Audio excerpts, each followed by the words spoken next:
Hey guys, so week 4 shaping.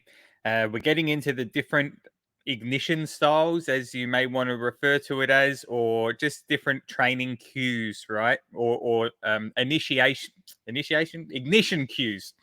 Can't talk anymore. So the fact is that the two styles that you're learning in week 4 of how to start a session should be done separately. So you'll do for the week the session in the morning, one way of starting a training session, and the session in the afternoon, another way of starting.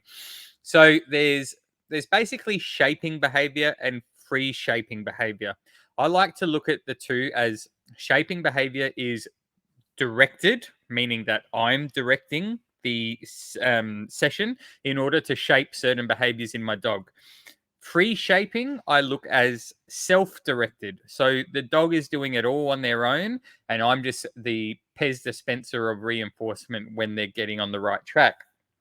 So, something to really keep in mind is your timing. The whole point of us building these foundations is so that we can get these skills nailed before we start teaching the important behaviors. And timing is everything when it comes to reinforcement, whether you're in a directed or self directed session.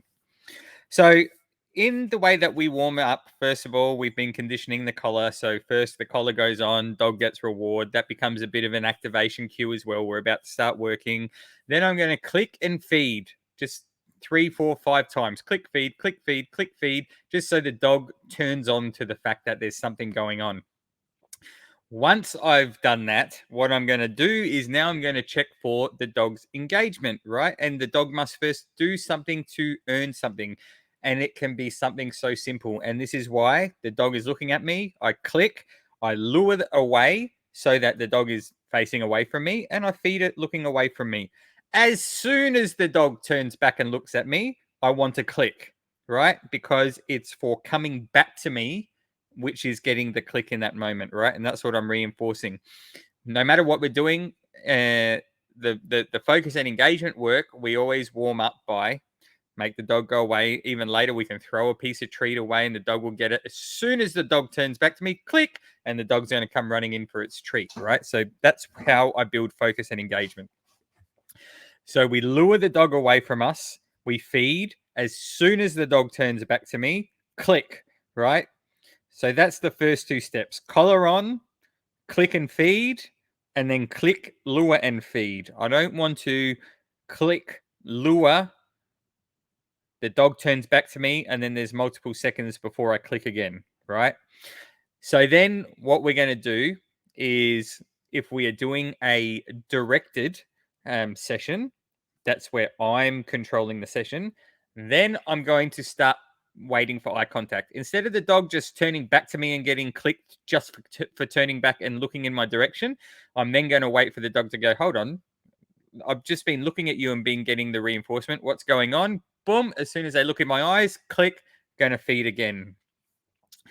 That's one way of starting the training session. That's a directed session. By the end of week 4, you should be able to, in your directed ignition session, be able to get your dog to hold up to 10 seconds of eye contact, right? And when we build the eye contact, remember, we're always varying it, right? So that the dog never anticipates, right? Because if you keep doing 4 seconds lots and lots of times, the dog's going to go, oh, yeah, it's been 4 seconds and now I can get my treat. And they're going to break out of that eye contact. The dog needs to never anticipate what we're doing so it maintains behavior until we release it. So that's directed sessions, right? Or shaping behavior. Free shaping is going to be activation with the collar. Again, click, feed, click, feed, click, feed, click, feed. And then I'm going to lure the dog away. Dog comes back to me, click, lure the dog away. Dog comes back to me, click. Couple of those. And then I'm just going to start paying for any change in behavior, right? Now, it's important at these early stages that you really listen to any change in behavior. Now, it's not changing of behaviors at this stage. I'm not waiting for the dog to do a sit and then go into a drop. It could be the dog is looking at me and the dog says, well, there's nothing happening here. Boop, looks away, click, feed. The dog might look at me and have a slight head thrust. click feed. I just want the dog to understand that there is the possibility of reinforcement in anything that you do in this session, right? So the dog will start to learn between the two ways in which we start the session of what is expected in that session. Now, some trainers will train with all equipment off, so the dog is naked for free shaping. Some will just have different activations to the session. For, again, pet dog applications, it's not that precise that you need the dog to really understand that, all the equipment's off, sweet, I'm free shaping, all that sort of stuff. So this 2 parts of activating the session is clear enough for the dog to understand how we're going to proceed. So try and remember that, guys. Timing is vital when we're free shaping. Like everything with dog training, timing is vital. But when we're free shaping and at these early stages, we want to make it super clear to the dog what is expected.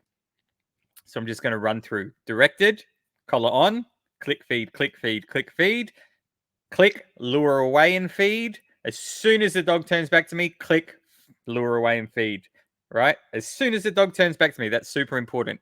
Then when we're free shaping, collar on to activate, click feed, click feed, click feed, a few lure away and feed, and then I'm just going to wait for the dog to start offering stuff.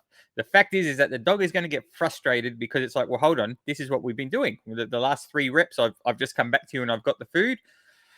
What's going on? And they're going to offer something, and then we're just going to build from there, because next week we start pipe work, and that's free shaping. It's all on the dog, right? It's very important for the dogs to understand the 2 modes in which the learning can take place, or the sessions can take place, because if we only do ever one session, which a lot of trainers will teach you, just you're forever luring and directing the dog to do stuff, the dog doesn't become a problem solver or a open-minded thinker.